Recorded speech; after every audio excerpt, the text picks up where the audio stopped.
Radar में भूत। जी हाँ, अगर राडार में भूत घुस जाए तो क्या करेंगे? अब बात करते हैं सौर तूफान की इसी वेब सीरीज के अगले एपिसोड की। नमस्कार, मैं हूं शेखर त्रिपाठी। आप देख रहे हैं हमारी विमानन प्रलय की ये नई वेब सीरीज और आज हम प्रस्तुत करने जा रहे हैं इसका चौथा एपिसोड। हम इस सीरीज में आपको बता रहे हैं कि अगर आसमान से आफत आती है और कोई विमान सौर तूफान में अंधा होकर के अगर किसी आबादी वाले एरिया में गिर जाएगा तो आप समझिए क्या नज़ारा होगा, विनाश।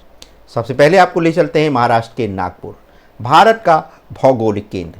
यदि आप नागपुर को ऊपर से देखते हैं तो आप एशियाई आकाश के सबसे व्यस्त चौराहे को देख रहे हैं। यहाँ पर 65 हॉट स्पॉट हैं। जी हाँ, 65 ऐसी जगह हैं जहाँ 600 मील प्रति घंटे की रफ्तार से उड़ते विमान एक दूसरे के रास्ते को कुछ सेकंड के अंतर से काटते हैं। ये मौत का बैले है जिसे गणित द्वारा कोरियोग्राफ किया गया है। लेकिन क्या होता है जब संगीत रुक जाता है? क्या होता है जब जीपीएस पायलट को बाएं मुड़ने के लिए कहता है लेकिन सच्चाई दाईं ओर होती है? हम स्पूफिंग के युग में प्रवेश कर रहे हैं जहां दुश्मन मिसाइल नहीं दाग रहे, वो झूठ दाग रहे हैं। भविष्य मालिका की भविष्यवाणी कहती है कि मानवता नैतिक रूप से तो बर्बाद होगी ही, वैश्विक शक्ति के अभाव में वो पूरी तरह से बर्बाद हो जाएगी। युद्ध केवल अब सैनिक सीमाओं पर नहीं लड़ते, अब इलेक्ट्रॉनिक वारफेयर के बारे में भी तैयारी होने लगी है। जीपीएस स्पूफिंग क्या है? ये नया कुरुक्षेत्र है। जी हाँ, मध्य पूर्व, यूक्रेन और यहाँ तक कि भारत के कुछ हिस्सों के आसमान में एक भयानक घटना घट रही है।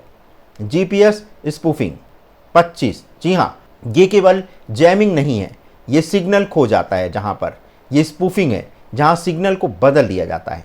कल्पना करिए आप दिल्ली में अपनी कार चला रहे हैं और अचानक आपका गूगल मैप आपको विश्वास दिलाता है कि आप हिंद महासागर के बीच में हैं। 2024 और 2025 में रिसर्चर्स ने ये पाया कि संघर्ष के क्षेत्र जैसे इजराइल और यूक्रेन के पास नागरिक उड़ानों के नेविगेशन सिस्टम हैक किए जा रहे थे। पायलटों को उनकी लोकेशन बेरूत या काहिरा दिखाई दे रही थी जब वे उनके पास भी नहीं थे। इजराइल में इन शेमर एयरफील्ड को इन व्यवधानों के स्रोत के रूप में पहचाना गया। अब बात करते हैं नागपुर संकट की। जी हाँ, यहाँ पर 65 हॉट स्पॉट हैं।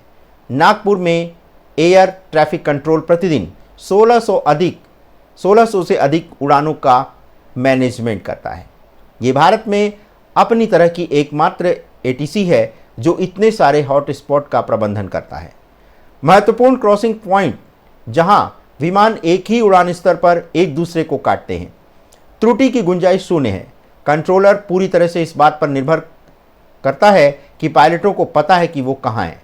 लेकिन अगर हम मालिका द्वारा की गई भविष्यवाणी को देखें तो हम तीसरे विश्व युद्ध में प्रवेश कर चुके हैं।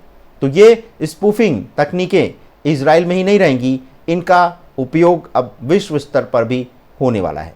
यदि कोई दुश्मन देश रसद को बाधित करने के लिए मध्य भारत के ऊपर जीपीएस संकेतों को स्पूफ करने का निर्णय लेता है तो नागपुर के वे 65 हॉट स्पॉट यानी कि 65 टक्कर क्षेत्रों में बदल सकते हैं। टक्कर के जोखिम का विज्ञान संयोग की संभावना पर आधारित है। ये माना जाता है कि उपकरण सच बोल रहे हैं।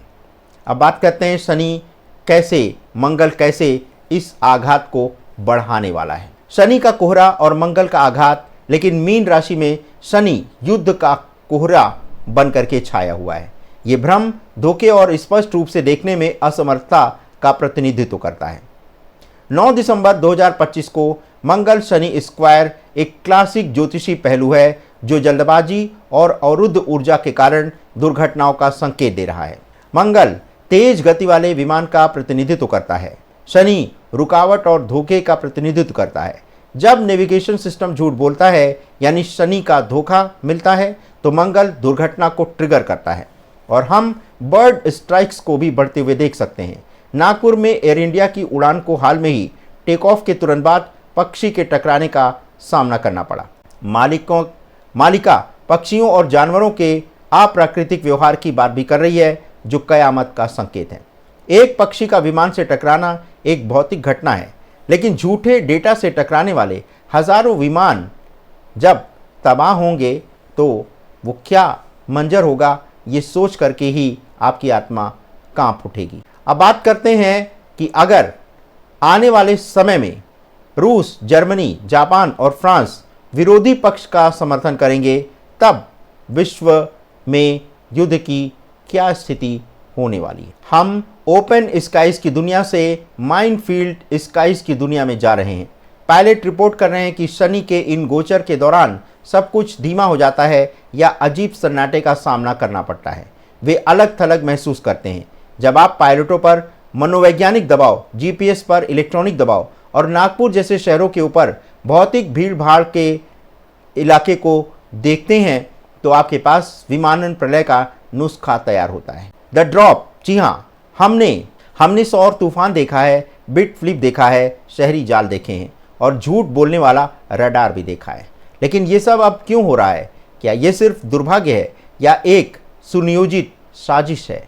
भविष्यवाणी में अब हम बात करने वाले हैं अगले एपिसोड में कि किस प्रकार से 13 इस्लामिक राष्ट्र मिलकर के एक बड़ा युद्ध छेड़ने वाले हैं। एक ऐसी सफाई होने वाली है जिसकी सभी को लंबी प्रतीक्षा थी। तो आसमान में विमानों की टक्कर से एक जो नई मुसीबत खड़ी होने वाली है, ये तो जब होगा तो आपको पता ही चल जाएगा। लेकिन अब इसी सीरीज का हमारा अंतिम एपिसोड देखना मत भूलिएगा, जिसका हमारा शीर्षक है लोहे की बारिश और नया युग। तो देखना मत भूलिएगा हमारी इसी सीरीज का हमारा ये अंतिम एपिसोड। तब तक के लिए बने रहे हमारे साथ और देखते रहें अखंड मंथन। धन्यवाद, नमस्कार।